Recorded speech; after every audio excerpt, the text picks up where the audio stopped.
Welcome to the Minimasters, and today I'm going to show you guys how to add cruise control to your truck. So to get started, please, for the love of all that is good and holy, disconnect your battery now. Just do it, okay? We all are working an electrical system, but I'll get more into that disconnected.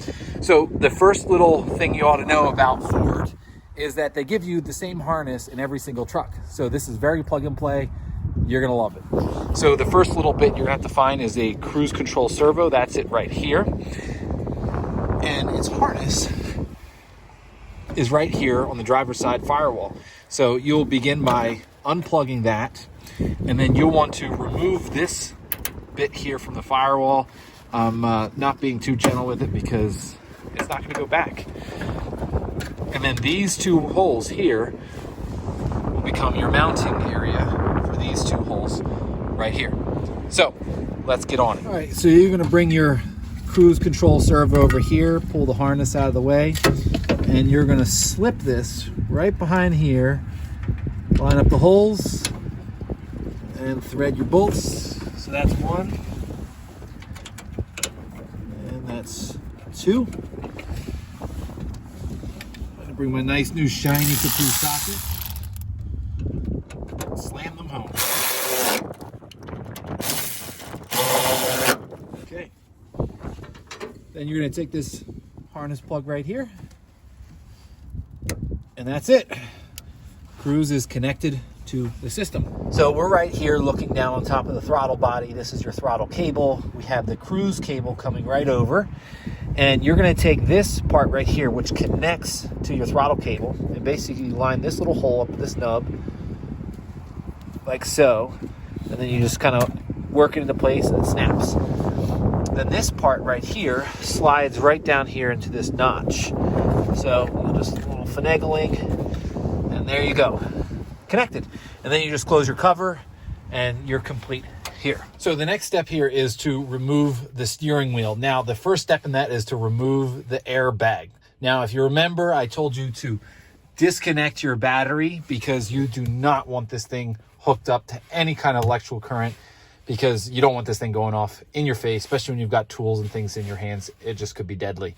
So anyway, to get this off, you'll come around the back side, and you'll notice there's these two little holes right here, and there's two on the other side. Well, inside there's a 10 millimeter nut, and so you can get out there with one of these deep 10 millimeters right there, and you remove all four of those. So I'm gonna do that real quick.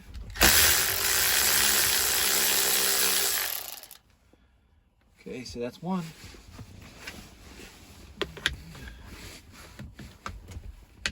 That's two.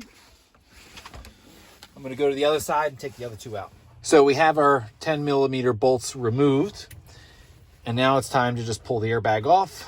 So you just kind of grab it. I'm doing this one-handed, so it's a tad awkward. So you can see here's the 4 studs that held it on. There's your airbag. And so you'll see that there's this bit of harness right here that connects to your airbag. So you'll want to unclip that. So push down on this tab and pull, and there you go. Airbag is removed. So we're gonna put that out of the way, safely out of the way. So now we're looking at the next major part of this, which is that bolt right there. So not sure if it's the same all, but it's a 15 millimeter. So I'm going to get in here with my stubby impact, and we're going to take it right out. Okay, so there is the bolt. Now with the bolt free, you either need a steering wheel puller, or what I've seen is I've actually seen some guys actually take this and shake it. I don't recommend that method because you just don't know. As you can see, there's some play here. You don't know if you're going to destroy something by doing that. So let's get our steering wheel puller in here. I put the bolt back into its threads here, and I left some gap around it. And the reason for that is this steering wheel actually requires a different kind of puller. If you'll notice, it says pull here and here, okay? That's because you're supposed to use a 2-jaw gear puller to remove this type of steering wheel. The one that is replacing it has 2 holes right here and right here. And so you use a harmonic balancer puller with this type of threading, and you can actually thread right into those holes, and that's how you remove that type.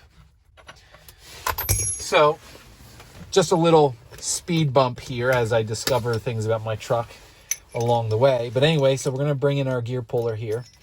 And so we're going to attach the top and the bottom. And then this little drive here, we're going to center it over the bolt.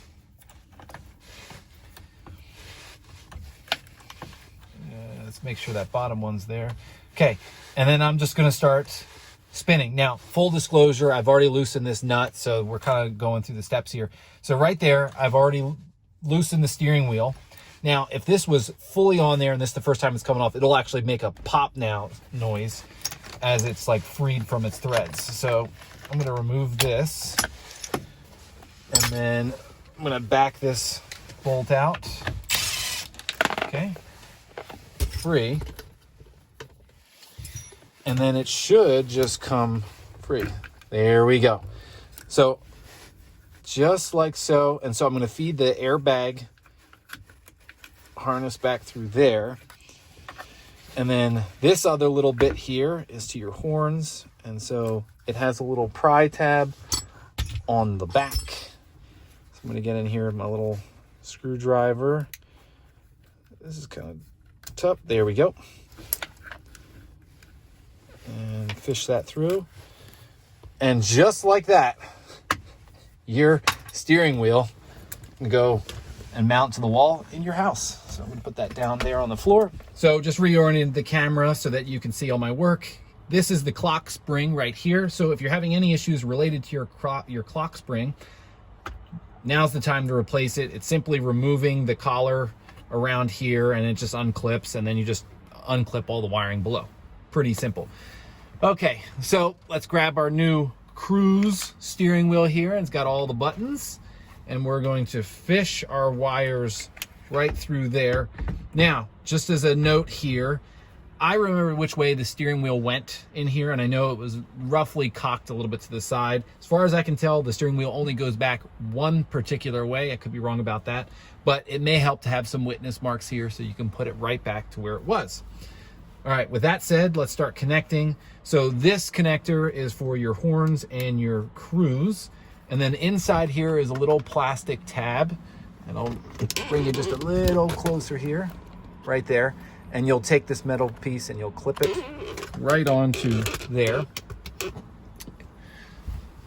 And that kind of cleans it up and keeps everything out of the way. Okay, just like that.